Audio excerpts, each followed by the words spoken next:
खबर शामिल करेंगे खेल के मैदान से।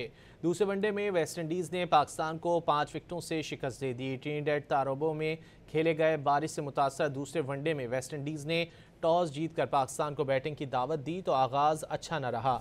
साइम अयूब 23, अब्दुल्ला शफीक 26 और बाबर आजम 0 पर आउट हो गए। मोहम्मद रिजवान ने 16 और हुसैन तलत ने 31 रन बनाए। हसन नवाज के 36 रन की बदौलत पाकिस्तान 37 ओवर्स में 7 विकेटों पर 171 रन तक पहुंचा तो फिर बारिश हो गई और पाकिस्तान की इनिंग्स मुकम्मल ना हो सकी। डकवर्थ लुइस मेथड के तहत वेस्टइंडीज़ को 35 ओवर्स में 181 रन का हदफ मिला जो उसने 33.2 ओवर्स में पूरा कर दिया। रॉस्टन चेज ने 49 और शर्फन रदरफर्ड ने 45 रन बनाए। दूसरे वनडे में वेस्टइंडीज़ ने पाकिस्तान को 5 विकेटों से शिकस्त दे दी। ट्रिनिडेड तारोबा में खेले गए बारिश से मुतासर दूसरे वनडे में वेस्टइंडीज़ ने टॉस जीतकर पाकिस्तान को बैटिंग की दावत दी तो आगाज़ अच्छा ना रहा।